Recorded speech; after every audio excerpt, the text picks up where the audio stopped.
Black panther की story कुछ ऐसी है कि करोड़ों साल पहले ब्रह्मांड की सबसे मजबूत धातु वाइब्रेनियम से बना एक मीटियोर अफ्रीकी उपमहाद्वीप से आ टकराया, जिससे उसके आसपास के पेड़ पौधों पर एक गहरा असर पड़ गया। और जब इंसान इस धरती पर आया तो यहाँ 5 कबीले बस गए और तब से इस धरती के हिस्से का नाम पड़ा वाकांडा। ये 5 कबीले आपस में एक लंबी लड़ाई लड़ते रहे। फिर एक दिन एक समन योद्धा को चीते की रूप वाली देवी वस्त ने दर्शन दिए और उसे एक ऐसी जड़ी बूटी तक ले गई जिसका आकार दिल की तरह था। इस जड़ी बूटी ने समन में आसमानी ताकत, रफ्तार और सूझबूझ भर दी, जिससे वह एक सुरवीर सम्राट बन गया और कहलाया ब्लैक पैंथर, वाकांडा का रक्षक। 4 कबीलों ने वाकांडा के संरक्षण में रहना स्वीकार कर लिया, लेकिन जबारी कबीला उनसे अलग होकर पहाड़ों में बस गया। फिर वाइब्रेनियम का इस्तेमाल करके वाकांडा विज्ञान में दूसरे देशों से बहुत आगे निकल गया और यही दौर था जब वाकांडा विकसित हो रहा था, जबकि दूसरी ओर बाकी देश युद्ध की विनाश में जूझ रहे थे।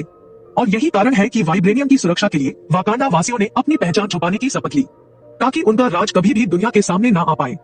लेकिन आगे दुनिया को कुछ और ही मंजूर थी। सन 1992 में पहला ब्लैक पैंथर और वाकांडा का सम्राट किंग टीचाका अपने भाई एंजुगो से मिलने कैलिफोर्निया के ऑकलैंड शहर में जाता है, जहां वह अपने भाई पर वाकांडा से वाइब्रेनियम के चोरी के आरोप में उस पर शक करते हुए पूछताछ करता है। एंजुगो उसके आरोपों को नकारता है, लेकिन तभी उसका साथी जूरी एंजुगो की सारी सच्चाई उन्हें बताता है। हालांकि एंजुगो को यह मालूम नहीं था कि जूरी भी एक वाकांडा वासी है जो उसके साथ सीक्रेट अंडरकवर पर वाकांडा के लिए ही काम करता है। इसलिए एंजुगो यह जान जूरी से झगड़ने लगता है। तभी किंग टीचाका एंजुगो को रोक उसकी गुनाहों का सजा सुनाने के लिए उसे वाकांडा आने के लिए कहकर वहां से चला जाता है। और इसी तरह करके वाकांडा अपने देश और वाइब्रेनियम को दुनिया से छिपाता रहता है। कई साल बीत जाते हैं और फिर एक दिन अचानक एक संदिग्ध क्रिमिनल हेलमुट जेमो के हाथों बम विस्फोट में किंग टीचाका की मृत्यु हो जाती है। और फिर एक सप्ताह बाद अपने पिता की जगह सिंहासन ग्रहण करने के लिए टीचाला वाकांडा लौट रहा होता है, लेकिन उससे पहले वह जनरल ओकोई के साथ नाइजीरिया के सांबेसा फॉरेस्ट में एक अंडरकवर पर काम कर रही अपने पूर्व प्रेमिका नाकिया की कुछ गुंडों से मदद करता है। और फिर वापस वाकांडा आकर वह अपनी माँ रानी रामोंडा और बहन राजकुमारी सूरी से मिलता है, जहाँ राजकुमारी सूरी हर बार की तरह अपने भाई टीचला की खिंचाई करती है। जबकि इधर वाकांडा से दूर कहीं एक शहर के म्यूजियम से कुछ गुंडे वाइब्रेनियम से बनी एक हथौड़े को पूरी प्लानिंग के साथ सिक्योरिटी गार्ड की हत्या कर वहाँ से फरार हो जाती है। फिर इधर वाकांडा में अपने पिता की मृत्यु के बाद युवराज टीचाला यानी ब्लैक पैंथर वाकांडा का अगला राजा और रक्षक बनने के लिए उनके पूर्वजों द्वारा बनाई गई एक समारोह में भाग लेता है, जहां जूरी उसे सभी कबीलों के सामने पेश कर एक जड़ी बूटी पीने के लिए देता है, जो टीचाला से ब्लैक पैंथर की सारी ताकत को पूरी तरह से खत्म कर देता है। और फिर जूरी नियम के मुताबिक वहाँ मौजूद 4 कबीले से अपना सबसे होनहार योद्धा को युवराज टीचाला से युद्ध में चुनौती देने के लिए आमंत्रित करता है और उन्हें यह भी बताता है कि इस लड़ाई का फैसला या तो उस योद्धा की हार मान लेने से या उसके मौत से होगी। लेकिन 4 कबीले किंग टीचाला का सम्मान करते हुए अपने बिना किसी योद्धा को उतारे वे युवराज टीचाला को अपना राजा मान लेते हैं। फिर जूरी राज परिवार से सिंहासन के लिए टीचाला से युद्ध करने की चुनौती पेश करता है, जहां टीचाला की बहन सूरी अपना हाथ खड़ा कर टीचाला से युद्ध की चुनौती स्वीकार करती है। लेकिन फिर सूरी कहती है कि हमारे ये कपड़े बहुत टाइट हैं, कहकर फिर से वह टीचाला की टांग खींचती है, जिसे सुन सभी मन ही मन मुस्कुराने लगते हैं। लेकिन अगले ही पल पहाड़ों में रहने वाले जबानी कबीले का राजा मबाको के आने से सभी की मुस्कान गायब हो जाती है। मबाको वहां आकर सबसे पहले वह सूरी को बच्ची बताकर उसके हाथों विज्ञान को सौंपने और उनके पूर्वजों द्वारा बनाए गए परंपराओं का मजाक बनाने को लेकर वह उसके ऊपर आरोप लगाता है। और फिर वह युवराज टीचाला पर भी उसे अपने पिता की रक्षा न कर पाने और न ही राजा बनने के योग्य बताकर वह सिंहासन के लिए टीचाला को युद्ध की चुनौती देता है, जिसे सुनते ही युवराज टीचाला चंद ही सेकंड में उसका चुनौती स्वीकार कर लेता है। फिर नियम के मुताबिक दोनों कबीले के योद्धा के बीच एक खतरनाक फाइट होने लगती है। शुरुआत में मबाको टीचाला पर भारी पड़ता है, लेकिन अगले ही पल युवराज टीचाला मबाको को हार मानने पर मजबूर करता है और लड़ाई जीतकर वाकांडा का अगला राजा बनता है।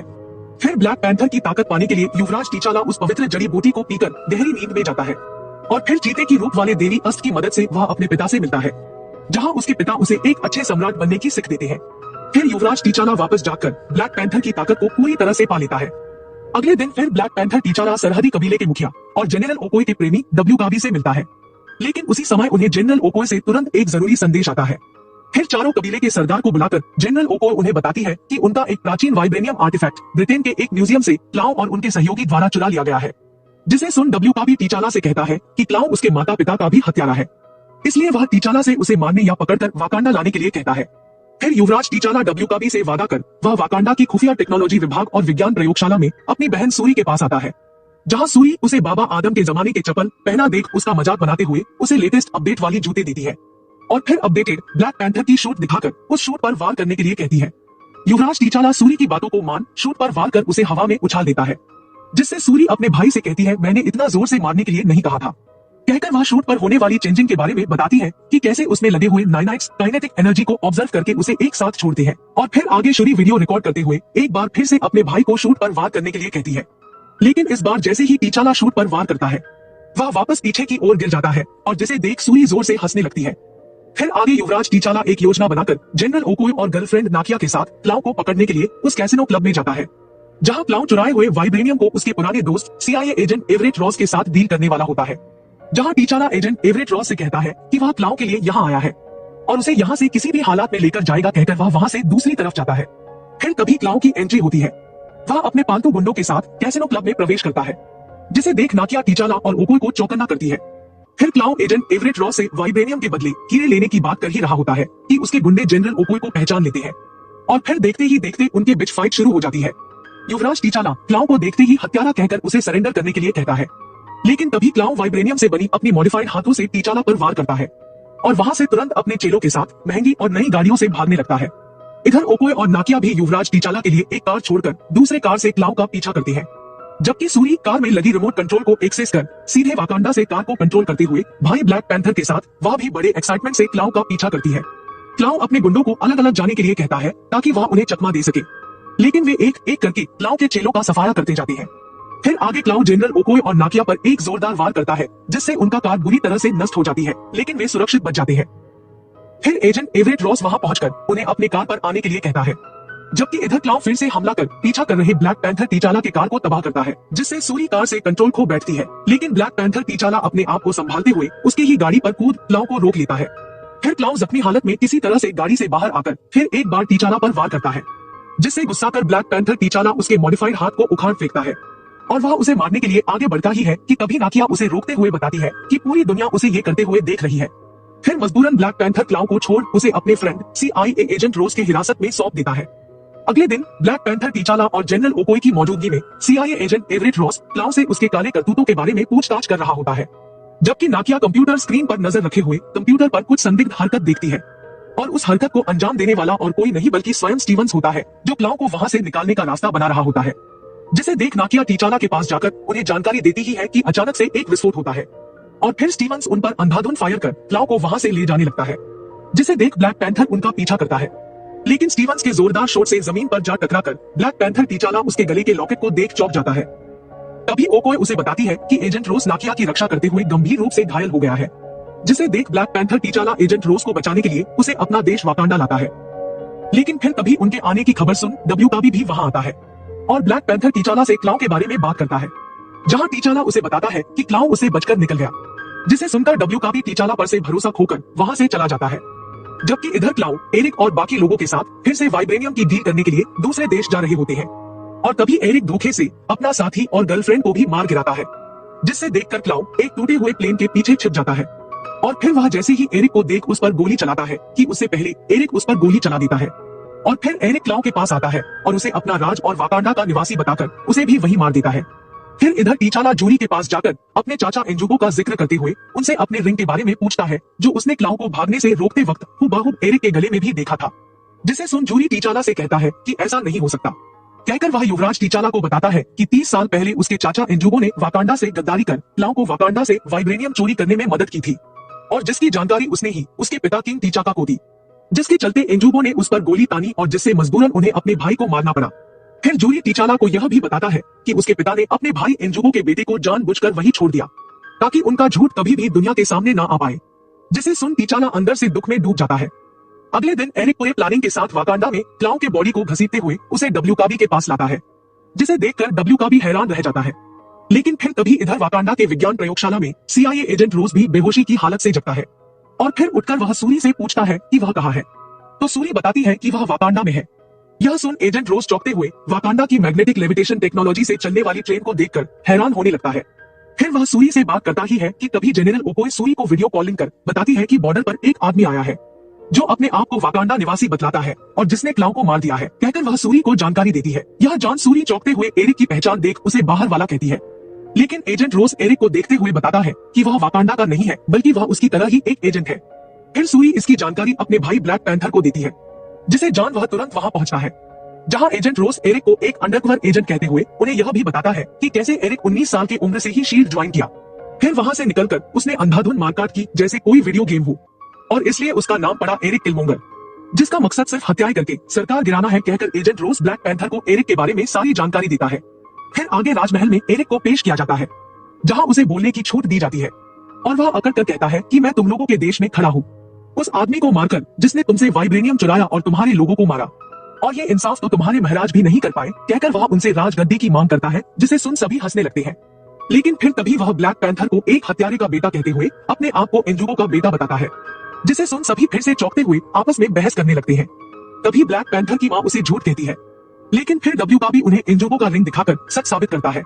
और फिर किलमोंगर एरिक ब्लैक पैंथर टीचाला के सामने राजगद्दी के लिए खुद को पेश कर उसे युद्ध करने की चुनौती देता है, जिसे सुन राजमाता फिर से उसके चुनौती को ठुकराती है, लेकिन ब्लैक पैंथर उसके चुनौती को स्वीकार कर लेता है। फिर आगे तुरंत उसी अनुष्ठान के साथ मुकाबला के लिए एक बार फिर युवराज टीचाला ब्लैक पैंथर की शक्तियों को खोता है और वह एरिक से फैसला बिना लड़ाई करे ही हो सकता है, कहकर वह उसे सरेंडर करने का आखिरी मौका देता है। लेकिन एरिक कहता है कि उसने अपनी पूरी जिंदगी बस इसी दिन का इंतजार किया है, खुद को तड़पाया है, षड्यंत्र रचे हैं ताकि मैं तुझे मार सकूं, कहकर वह टीचाला से लड़ने के लिए बेताब होता है। फिर जूरी लड़ाई आरंभ करने के लिए कहता है। लड़ाई दोनों के बीच में पूरे जोश और होश से होने लगती है। मुकाबला टक्कर का होता है, किंग टीचाला एरिक को जमीन में पटककर उसे हार मान लो कहता है, पर एरिक उठकर फिर से उसे लड़कर भारी पड़ते हुए अचानक टीचाला के पेट में हथियार घुसेड़ देता है, जिसे देख सभी सिर्फ मायूस होते हैं। लेकिन तभी एरिक को रोकते हुए जूरी उसके पिता की मौत का जिम्मेदार खुद को बताता है, और जिसे जान एरिक जूरी को मारता ही है, पर साथ में वह टीचाला को भी मार उसे खाई से नीचे फेंक देता है। फिर यह देख राजमाता और सूरी रोते हुए वहां से चले जाते हैं, जबकि लड़ाई जीतकर एरिक वाकांडा का नया सम्राट बन जाता है। इसके बाद नाकिया जनरल ओकोए से मिलती है, जहां वह एरिक को राजगद्दी से हटाने के लिए उसका साथ मांगती है, लेकिन ओकोए अपने आप को राजगद्दी का वफादार बताते हुए वह नाकिया को उसका साथ देने से इनकार करती है, जिसे सुन नाकिया सीधे वहां से निकलकर एजेंट रोज के पास जाती है और टीचाला की मृत्यु की खबर सुनाकर उसे राजमाता और सूरी के पास एक सुरक्षित और गुप्त जगह पर ले जाती है। जबकि इधर एरिक को ब्लैक पैंथर की शक्तियां दिलाने के लिए वही अनुष्ठान किए जाते हैं जो किसी राजा के सम्राट बनने के बाद किए जाते हैं। फिर एरिक नींद में अपने बाबा इंजुगो से मिल बचपन की यादें ताजा कर अचानक नींद से जगता है और ब्लैक पैंथर की सारी शक्तियां पाकर वह सभी जड़ी बूटियों को नष्ट करवा देता है, ताकि और किसी को ब्लैक पैंथर की ताकत न मिल पाए। फिर वह आगे बड़े ठाट से राजगद्दी पर बैठ उसका मजा लेते हुए सभी से वाकांडा की टेक्नोलॉजी और उसकी शान वाइब्रेनियम को अपने जासूस के हवाले कर दुनिया में अपने लोगों के खिलाफ जुर्म करने वालों लोगों को खत्म करने और पूरी दुनिया में राज करने की बात करता है, जिसे सुन जनरल ओकोए एरिक के बातों का विरोध करती है। लेकिन डब्ल्यू का भी सम्राट एरिक के बातों का समर्थन करते हुए कहता है कि दुनिया सिमट रही है, इसलिए वे गुलाम बनकर नहीं राजा बनकर पूरी दुनिया में राज करेंगे, कहता है, जिसे सुन एरिक मेरा आदेश यही है कहकर वह वहां से चला जाता है। जबकि इधर नाकिया द्वारा चुपके से चुराए हुए एक जड़ी बूटी को सुरक्षित रखने के लिए वे उसे माबाको के पास पहाड़ों में ले ही जा रहे होते हैं कि तभी अचानक से जबारी कबीले के लोग उन्हें घेर लेते हैं और फिर उन्हें बंदी बनाकर अपने सरदार मबाको के पास लाते हैं, जहां रानी रामोंडा मबाको को बताती है कि टीचाला को बेरहमी से मार दिया गया है, जिसे सुन माबाको टीचाला की हत्या नहीं बल्कि वह उसकी हार थी, कहता है। लेकिन तभी नाकिया पवित्र जड़ी बूटी को दिखाकर माबाको को अपने आने का कारण बताती है, जिसे देख माबाको उन्हें युवराज टीचाला के पास ले जाता है और उन्हें बताता है कि एक मछुआरे द्वारा टीचाला को बेहोशी की हालत में उसके पास लाया गया था, जिसे देखकर फिर तुरंत रानी रामोंडा नाकिया द्वारा लाई गई जड़ी बूटी को एक रस्म का पालन करते हुए जड़ी बूटी अपने बेटे टीचाला को पिलाती है, जिसे पीकर युवराज टीचाला एक बार फिर देवी अस्त की मदद से अपने पिता से मिलता है और उन्हें उनके द्वारा की गई गलतियों का अंजाम को बताकर वह वापस नींद से जाग ब्लैक पैंथर की सारी शक्ति पा लेता है। फिर एजेंट रोज और नाकिया टीचाला को एरिक के बुरे इरादे के बारे में बताता है, जिसे जान टीचाला वाकांडा की टेक्नोलॉजी गलत हाथों में नहीं पड़नी चाहिए कहकर अपनी मां और सूरी को वाकांडा से दूर कहीं सुरक्षित जगह जाने के लिए कहता है। लेकिन सूरी टीचाला को ब्लैक पैंथर की शूट में बदलने वाली एक नेकलेस देकर सभी के साथ लड़ने का फैसला करती है। लेकिन माबाको टीचाला से यह तुम्हारी आपसी मामला है और इसमें मैं अपने लोगों की जान जोखिम में नहीं डाल सकता, कहकर वह टीचाला का उसका साथ देने से इनकार करता है। जबकि इधर एरिक वाकांडा के टेक्नोलॉजी को बाहर भेजने की पूरी तैयारी कर डब्ल्यू काबी से बात कर ही रहा होता है कि तभी उसके द्वारा भेजे जाने वाला हथियार से भरा प्लेन क्रैश होकर गिर जाता है, जिससे एरिक और सभी लोग दौड़कर प्लेन की तरफ आते हैं और फिर युवराज टीचाला को देख सबके होश उड़ जाती है। पर जनरल ओकोए टीचाला को जिंदा देखकर काफी खुश होती है। फिर टीचाला पूरे जोश के साथ मैंने अब तक हार नहीं मानी है और मैं अभी भी जिंदा हूँ कहकर एरिक को फिर से लड़ने की चुनौती देता है। लेकिन एरिक उस दिन की बात उसी दिन खत्म हो गई और अब मैं सम्राट हूँ कहकर वह सेना को हथियार वाकांडा से बाहर भेजने का आदेश देता है और तुरंत डब्ल्यू काबी को टीचाला पर हमला करने के लिए कहता है। लेकिन ओकोए डब्ल्यू काबी को रोकते हुए कहती है मुकाबला अभी बाकी है। लेकिन उसके बावजूद डब्ल्यू काबी अपनी सेना के साथ टीचाला से भिड़ जाता है, जिसे देख जनरल ओकोए एरिक को सम्राट बनने के लायक नहीं हो कहकर वह भी अपनी सेना के साथ एरिक पर हमला करने लगती है और इस तरह से सभी आपस में लड़ने लगते हैं। टीचाला डब्ल्यू काबी पर हमला कर यह सब रोकने के लिए कहता है, लेकिन तभी डब्ल्यू काबी एक हॉर्न बजाकर अपने लड़ाकू गैंडे को बुलाता है।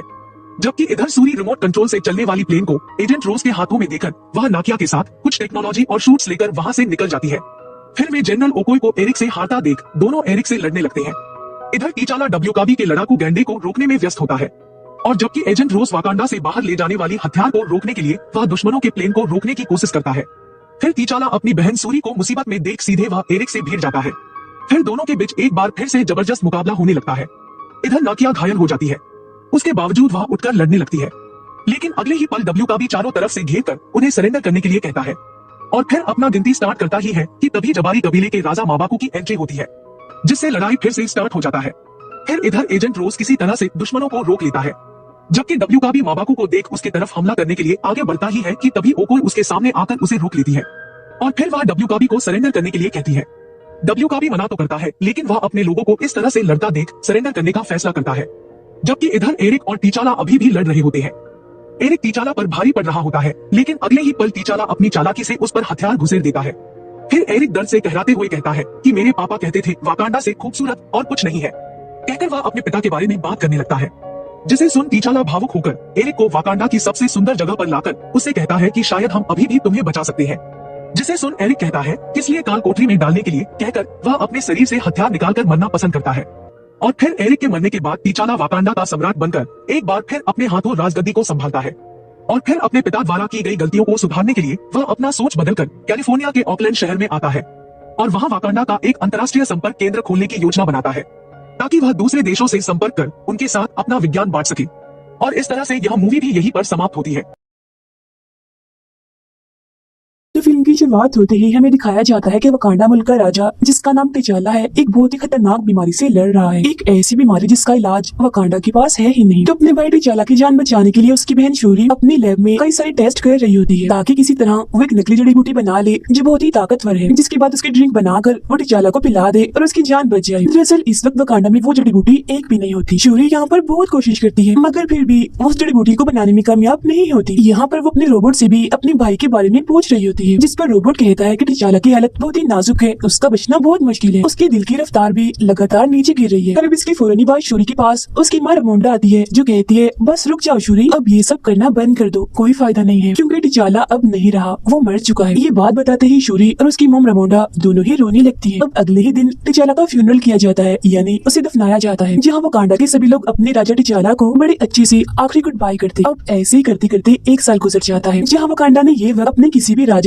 या रानी के बगैर गुजार दिया था। मगर अब एक साल गुजर जाने के बाद वाकांडा ने रमोंडा को ही अपनी रानी बना लिया होता है, ताकि वो अपने बेटे तीचाला की जगह लेकर वाकांडा को संभाल सके। इसके बाद हमें समंदर में एक बड़े से शिप को दिखाया जाता है, जो शिप दरअसल वाकांडा की एक लैब की तरह ही थी, जहाँ कुछ साइंटिस्ट एक खतरनाक मेटल पर रिसर्च कर रहे होते हैं। मगर तभी कुछ सिपाही आकर यहाँ हमला कर देते हैं और चारों तरफ से शिप में घुसने की कोशिश करते हैं। ये लोग दरअसल यहाँ उसी मेटल को चोरी करने के लिए आए थे, मगर तभी इधर वाकांडा के सिपाही भी आ जाते हैं और उन चोर सिपाहियों पर हमला कर देते हैं। वो इन्हें काफी मारने के बाद बंदी बना लेते हैं और अपने पास कैद कर लेते हैं। इसके बाद हम देखते हैं कि दुनिया के सभी मुल्कों की एक काफी बड़ी मीटिंग रखी जाती है, जिसमें वाकांडा की रानी रमोंडा को भी बुलाया जाता है। यहाँ दुनिया के सभी मुल्कों के लीडर्स रमोंडा से कहते हैं कि आपका मुल्क वाकांडा दुनिया की सबसे खतरनाक मेटल की हिफाजत नहीं कर सकता, क्योंकि उसकी हिफाजत करना आप लोगों के बस की बात नहीं है, इसलिए आप लोग अपना वो सारा मेटल हमें दे दो, हम उससे संभाल के रखेंगे, जिसकी फिक्र करने की भी आपको जरूरत नहीं है। अब उनकी इस बात का जवाब देते हुए रमोंडा कहती है कि वाकांडा हजारों सालों से इस मेटल की हिफाजत करते आया है और आगे भी करता रहेगा, क्योंकि हम भी किसी से कम नहीं है। और रही बात की हम मेटल को तुम्हारे हवाले कर दें, तो ऐसा तो हो ही नहीं सकता, क्योंकि हम जानते हैं कि तुम उस मेटल से खतरनाक हथियार ही बनाओगे, जिनकी मदद से तुम दुनिया को तबाह बर्बाद कर दोगे। इतना कहते ही रमोंडा उन सभी सिपाहियों को भी वहाँ पेश करती है, जो वाकांडा की शिप में उस मेटल को चुराने आए थे, जिन्हें इन लोगों ने अपने पास कैद किया हुआ था। इसके बाद वो कहती है कि हम सब जानते हैं कि आप क्या सोच रहे हो, यही ना कि वाकांडा का राजा क्योंकि मर चुका है तो उसकी हिफाजत करने के लिए कोई राजा, कोई ब्लैक पैंथर नहीं है, और अब यही सही वक्त है उस मेटल को चुराने का, है ना। मगर मैं आपको याद दिला दूं कि इस गलत फहमी में मत रहना। बेशक वाकांडा ने अपने राजा को खो दिया है, लेकिन उसके सिपाही आज भी अपने मुल्क की हिफाजत करना जानते हैं। ये कहने के बाद वो पूरी दुनिया को वार्निंग, इन्हें चेतावनी देते हुए कहती है कि इसके बाद भी अगर किसी ने वाकांडा या उसकी मेटल पर नजर डाली तो फिर देख लेना, इसका अंजाम बिल्कुल भी अच्छा नहीं होगा। इसके बाद हमें दोबारा से समंदर का सीन दिखाया जाता है, जहाँ हम कुछ सिपाही और ऑफिसर्स को देखते हैं। ये सभी सिपाही और ऑफिसर्स असल में अमेरिका और एक एजेंसी के थे। ये सभी समंदर के अंदर उसी मेटल की खोज कर रहे होते हैं। इनके पास एक ऐसी मशीन भी थी जो उस मेटल को ढूंढ सकती थी, जहाँ फिर इसी मशीन के जरिए उन्हें पानी में एक जगह आखिरकार इस मेटल के बारे में पता लगता है। तब उस मेटल को देखने दो ऑफिसर्स पानी में जाते हैं, मगर फिर तभी उन लोगों पर हमला हो जाता है और हमला करने वाले और कोई नहीं बल्कि नेमोर के शहर के सिपाही होते हैं। नेमोर के इस शहर का नाम टालोकान होता है, जिसे हम अटलांटिस के नाम से भी जानते हैं। अब यहाँ पर टालोकान के लोग सभी अमेरिकन सिपाहियों को मार देते हैं। फिर इधर हमें ये भी पता चलता है कि जब हजारों साल पहले आसमान से ये मेटल जमीन पर आया था, तब वो वकांडा के साथ साथ टालोकान के समंदर में भी गिरा था। मतलब कि ये मेटल वकांडा के अलावा टालोकान के पास भी है, जिसे चुराने ही अमेरिकन सिपाही आए थे। पर अब क्योंकि उनके पास ये मेटल है तो टालोकान के सिपाहियों ने भी इससे अपने हथियार बनाए हुए। नेमोर जो हथियार इस्तेमाल करता है, जो एक रॉड है, वो भी इसी मेटल का ही बना हुआ है। उधर रमोंडा अपनी बेटी शूरी को एक नदी के किनारे लाती है, जहाँ रमोंडा अपने सफेद लिबास को जला देती है, जो उसने अपने बेटे तिचाला की मौत की वजह से पहना हुआ था। ऐसा उसने इसलिए किया ताकि वो अपने बेटे की मौत के गम से बाहर आ जाए। असल में ये वकांडा के लोगों की सोच होती है कि अगर हम सफेद लिबास को जला दें तो मरने वाले के गम से हम बाहर आ जाएंगे और हमें उसकी याद भी नहीं आएगी। मगर क्योंकि शूरी इन सब पर यकीन नहीं करती थी तो वो अपना लिबास नहीं जलाती। लेकिन यहाँ पर दोनों ही माँ बेटी फिर भी तिचाला की याद में रोने लगती है। इतने में ही नेमोर नदी से बाहर निकल कर आता है। वो उन दोनों को अपने बारे में बताता है, कहता है कि मैं टालोकान शहर का राजा हूँ, मुझे आपसे तिचाला के बारे में बात करनी है, जो गलती उसने की उसके बारे में। जब से तिचाला ने पूरी दुनिया से दोस्ती का हाथ बढ़ाया है, सबको वकांडा के बारे में पता चला है, तभी से सारी दुनिया इस मेटल के बारे में जान गई है और ये भी कि वकांडा के पास ये मेटल मौजूद भी है। तो तभी से सब लोग इस मेटल के पीछे पड़े हुए हैं, जिस वजह से मेरे लोगों की जिंदगी भी खतरे में आ गई है, क्योंकि ये मेटल हमारे पास भी तो है। मेरा मानना है कि जब से दुनिया को आपकी मूल वकांडा की सच्चाई पता चली है कि आप लोगों के पास वो मेटल है, तब से पूरी दुनिया आपके पीछे पड़ी हुई है। और अगर दुनिया को हमारी सच्चाई के बारे में पता चल गया कि वो मेटल हमारे पास भी है, तो सारी दुनिया के लोग हमारे पीछे भी पड़ जाएंगे और हमारा जीना भी हराम कर देंगे। और हो ना हो बहुत जल्द उन्हें इस बारे में पता लगने वाला है, क्योंकि अमेरिकन के पास एक ऐसी मशीन है जो इस मेटल को ढूंढ सकती है। उस मशीन को अमेरिका की एक काफी चालाक साइंटिस्ट ने बनाया है। अब मेरा मशवरा ये है कि आपको और हमें मिल जाना चाहिए, दोनों मुल्कों को साथ मिलकर पूरी दुनिया को खत्म कर देना चाहिए, क्योंकि इससे पहले कि वकांडा और टालोकान को ये पूरी दुनिया वाले खत्म कर दें, बेहतर नहीं है हम दोनों ही मिलकर पूरी दुनिया को तबाह बर्बाद कर दें, क्योंकि इसके बाद हम दोनों मुल्क सुकून से अमन से अपनी जिंदगियां गुजार सकेंगे। दुनिया को तबाह करने वाली बात सुनकर रमोंडा चिढ़ जाती है और उसकी ऑफर लेने से मना कर देती है और कहती है कि हम अमन पसंद है, हम कोई भी तबाही बर्बादी नहीं चाहते, हम शांति चाहते हैं। अब ना सुनकर नेमोर कहता है कि ठीक है, अगर वकांडा को टालोकान के साथ नहीं मिलना तो कोई बात नहीं, लेकिन आप लोगों को हमें वो साइंटिस्ट सौंपनी होगी जिसने इस मेटल को ढूंढने की मशीन बनाई है, ताकि मैं उस साइंटिस्ट को मार दूं और अमेरिकन मेटल को ढूंढते हुए हमारे मुल्क में ना आ जाए। अब नेमोर उन्हें एक हफ्ते का वक्त देते हुए कहता है कि मैं एक हफ्ते बाद दोबारा आऊंगा, अकेला नहीं बल्कि अपनी पूरी फौज के साथ, और तब तक अगर आपने उस साइंटिस्ट को हमारे हवाले कर दिया तो हम समझ जाएंगे कि वकांडा हमारा दोस्त है, लेकिन अगर ऐसा ना हुआ तो हम पूरी दुनिया के साथ साथ वकांडा को भी तबाह बर्बाद करके रख देंगे। और फिर ये धमकी देने के बाद नेमोर यहाँ से चला जाता है। इसके बाद रमोंडा वापस आकर अपने जनरल को ये काम देती है कि वो उस साइंटिस्ट को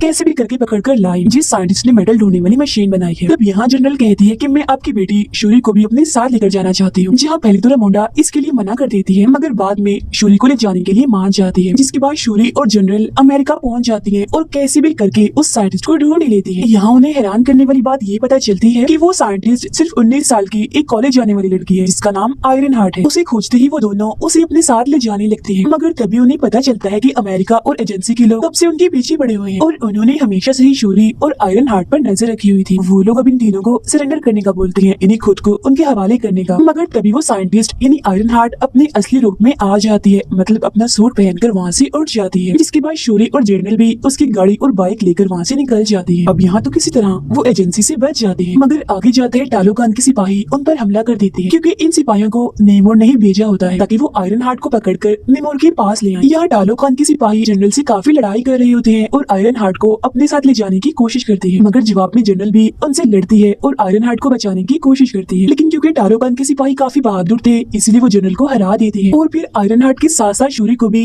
नेमोर के पास ले जाते हैं टालोकान में। फिर जब अकेली जनरल वापस लौटती है तो रेमोंडा को इस सब के बारे में बताती है, मगर उसे बात सुनकर बड़ा ही गुस्सा आता है कि जनरल होकर उन दोनों को नहीं बचा पाई, इसीलिए वो इसे जनरल वाले ओहदे से हटा देती है। इसके बाद रेमोंडा पुरानी जनरल जो कमांडर भी थी उसके पास जाती है, जो पहले वकांडा के लिए काम कर चुकी थी। रेमोंडा का मानना था कि वो कमांडर दुनिया के अलग अलग मुल्कों में जा चुकी है और किसी दूसरे मुल्क में कैसे घुसा जाता है इस बात का तजुर्बा उसके अलावा और किसी के पास भी नहीं, तो जरूर यही टालोकान जाकर उसकी बेटी शूरी और आयरन हार्ट को बचा सकती है। रेमोंडा सारी बात कमांडर को बताती है, जहाँ वो शूरी और आयरन हार्ट को वापस लाने का बोलती है। जिसके बाद वो कमांडर सीधा टालोकान पहुंचकर वहाँ के काफी सारे सिपाहियों को मार देती है और उन दोनों यानी शूरी और आयरन हार्ट को भी बचाकर वापस वकांडा ले आती है। लेकिन यहाँ हम जान पाते हैं कि जब शूरी और आयरन हार्ट नेमोर के पास थे तब शूरी ने बार बार नेमोर को समझाया था कि आप आयरन हार्ट को मत मारिए, इसका कोई कसूर नहीं है, और इसी दौरान नेमोर ने भी उसे शुरुआत से ही अपनी सारी बात बताई होती है। जहाँ अब हम भी नेमोर के बारे में शुरू से ही जान पाते हैं। हमें पता चलता है कि नेमोर की उम्र 450 साल है, जहाँ 450 साल पहले नेमोर के जो माँ बाप थे वो इन इंसान ही थे। लेकिन फिर नेमोर के माँ बाप समेत उसके गाँव के सभी लोग बीमारी और गरीबी की वजह से मारे जा रहे थे। जहाँ ये सब लोग मिलकर अपने गॉड से दुआ करते हैं, तब गॉड इनके सपने में आकर सभी को एक फूल के बारे में बताते हैं जो बिल्कुल उस कीमती